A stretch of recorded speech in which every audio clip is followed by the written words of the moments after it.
എല്ലാവർക്കും നമസ്കാരം. Lumen Cristo എന്ന ഈ വചനയാത്രയിലേക്ക് ഏവർക്കും സ്വാഗതം. ക്രിസ്തുവിൻ്റെ പ്രകാശം എന്നാണ് ഈ വാക്കിൻ്റെ അർത്ഥം. ഹൃദയങ്ങളിൽ വചനം നിറയട്ടെ, ജീവിതത്തിൽ ക്രിസ്തു പ്രകാശിക്കട്ടെ എന്ന ലക്ഷ്യത്തോടെയാണ് നമ്മൾ ഈ 101 ദിവസത്തെ വചനവായന ആരംഭിക്കുന്നത്. 101 ദിവസം കൊണ്ട് പുതിയ നിയമം നമ്മൾ മൊത്തം വായിച്ചു തീർക്കുന്നു. ജനുവരി 1 ഇന്ന് നാം തുടങ്ങുന്ന ഈ വായന നമ്മെ കൊണ്ടുപോകുന്നത് ഈ വർഷത്തെ ഈസ്റ്റർ പുലരിയിലേക്കാണ്.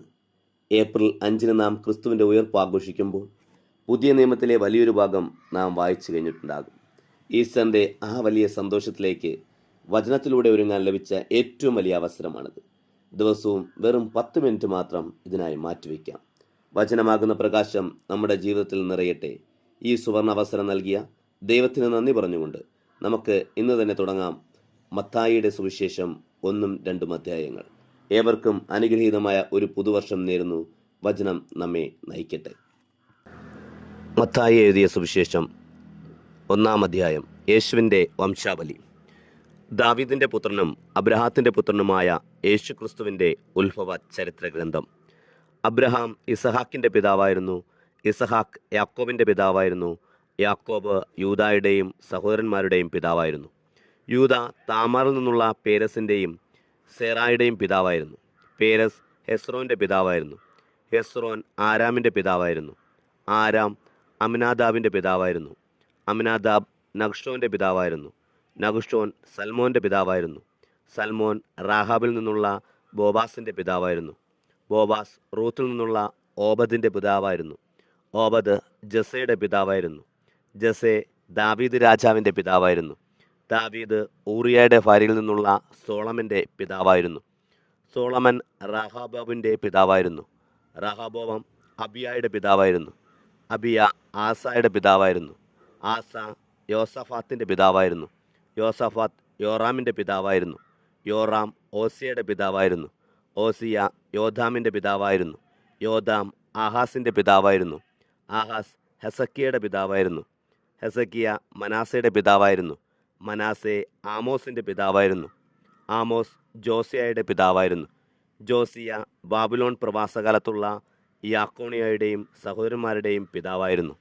യാക്കോണിയ ബാബിലോൺ പ്രവാസത്തിന് ശേഷമുള്ള സലാത്തിയേലിൻ്റെ പിതാവായിരുന്നു. സലാത്തിയേൽ സെറബാബേലിൻ്റെ പിതാവായിരുന്നു. സെറബാബേൽ അബിയോദിൻ്റെ പിതാവായിരുന്നു. അബിയൂദ് എലിയാക്കിമിൻ്റെ പിതാവായിരുന്നു. എലിയാക്കിം ആസോറിൻ്റെ പിതാവായിരുന്നു. ആസോർ സാദോക്കിൻ്റെ പിതാവായിരുന്നു. സാദോക്ക് അക്കിമിൻ്റെ പിതാവായിരുന്നു.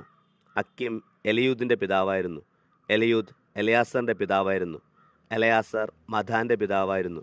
മഥാൻ യാക്കോബിൻ്റെ പിതാവായിരുന്നു. യാക്കോബ് മറിയത്തിൻ്റെ ഭർത്താവായ ജോസഫിൻ്റെ പിതാവായിരുന്നു.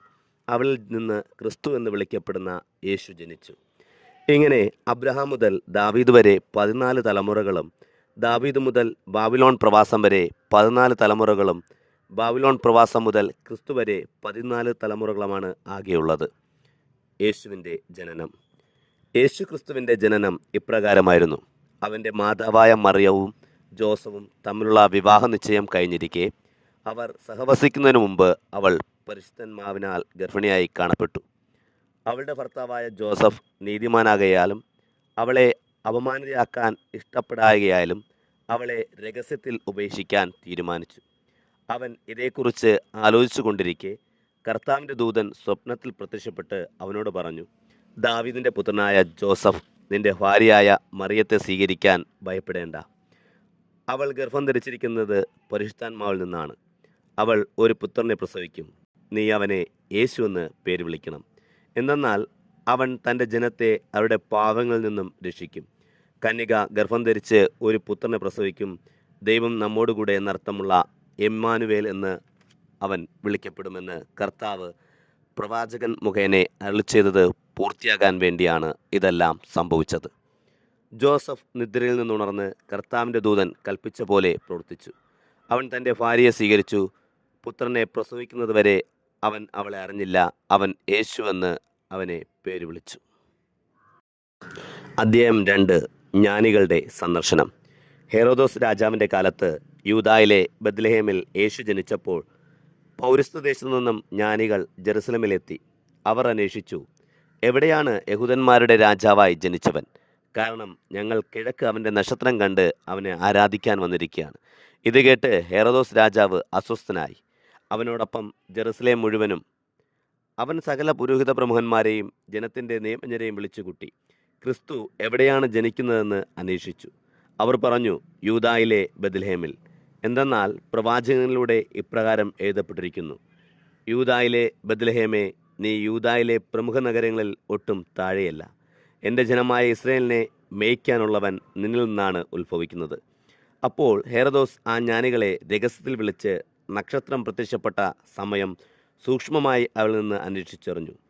അവൻ അവരെ ബെത്ലഹേമിലേക്ക് അയച്ചുകൊണ്ട് പറഞ്ഞു, പോയി ശിശുവിനെപ്പറ്റി സൂക്ഷ്മമായി അന്വേഷിക്കുക. കണ്ടു കഴിയുമ്പോൾ ഞാനും ചെന്ന് അവനെ ആരാധിക്കുന്നതിന് എന്നെ അറിയിക്കുക. രാജാവിനെ കേട്ട ശേഷം അവർ പുറപ്പെട്ടു. അവർ കിഴക്ക് കണ്ട നക്ഷത്രം ശിശു കിടക്കുന്ന സ്ഥലത്തിന് മുകളിൽ വന്നു നിൽക്കുന്നതുവരെ അവർക്കു മുൻപേ നീങ്ങിക്കൊണ്ടിരുന്നു. നക്ഷത്രം കണ്ടപ്പോൾ അവർ അത്യധികം സന്തോഷിച്ചു.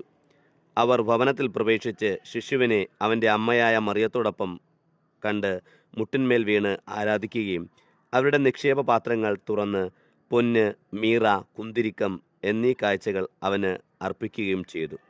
ഹെറോദോസിൻ്റെ അടുത്തേക്ക് മടങ്ങിപ്പോകരുതെന്ന് സ്വപ്നത്തിൽ മുന്നറിയിപ്പ് ലഭിച്ചതനുസരിച്ച് അവർ മറ്റൊരു വഴിയെ സ്വദേശത്തേക്ക് തിരിച്ചുപോയി. ഈജിപ്തിലേക്കുള്ള പലായനം. അവർ പോയി കഴിഞ്ഞപ്പോൾ കർത്താവിൻ്റെ ദൂതൻ സ്വപ്നത്തിൽ പ്രത്യക്ഷപ്പെട്ട് ജോസഫിനോട് പറഞ്ഞു, എഴുന്നേറ്റ് ശിശുവിനെയും അമ്മയെയും കൂട്ടി ഈജിപ്തിലേക്ക് പലായനം ചെയ്യുക. ഞാൻ പറയുന്നതുവരെ അവിടെ താമസിക്കുക. കാരണം ഹെറോദോസ് ശിശുവിനെ വധിക്കാനായി അന്വേഷണം തുടങ്ങാൻ പോവുകയാണ്. അവൻ ഉണർന്ന് ശിശുവിനെയും അമ്മയെയും കൂട്ടി ആ രാത്രി തന്നെ ഈജിപ്തിലേക്ക് പോയി. ഹെറോദോസിൻ്റെ മരണം വരെ അവൻ അവിടെ താമസിച്ചു. ഈജിപ്തിൽ നിന്ന് ഞാൻ എൻ്റെ പുത്രനെ വിളിച്ചു എന്ന് പ്രവാചകനിലൂടെ കർത്താവ് അരുളിച്ചെയ്തത് പൂർത്തിയാകേണ്ടതിനായിരുന്നു ഇത്. തന്നെ ജ്ഞാനികൾ കബളിപ്പിച്ചു എന്ന് കണ്ടപ്പോൾ ഹെറോദോസ് അതീവം രോഷാകുലനായി. അവൽ നിന്ന് സൂക്ഷ്മമായി മനസ്സിലാക്കിയ നിയമമനുസരിച്ച് അവൻ ബെത്ലഹേമിലെയും എല്ലാ സമീപ പ്രദേശങ്ങളിലെയും 2 അതിൽ താഴെയുള്ള വയസ്സുള്ള എല്ലാ ആൺകുട്ടികളെയും ആളയച്ച് വധിച്ചു. ജെറമ്യ പ്രവാചകൻ വഴി അരുളി ചെയ്യപ്പെട്ടത് ഇങ്ങനെ പൂർത്തിയായി. റാമായിൽ ഒരു സ്വരം കേട്ടു, വലിയ കരച്ചിലും മുറവിളിയും. റാഹേൽ അവളുടെ സന്താനങ്ങളെക്കുറിച്ച് കരയുന്നു. ആശ്വസിക്കപ്പെടാൻ അവൾ സമ്മതിക്കുന്നില്ല, എന്തെന്നാൽ അവൻ ഇല്ലാതായിരിക്കുന്നു. തിരിച്ചുവരവ്.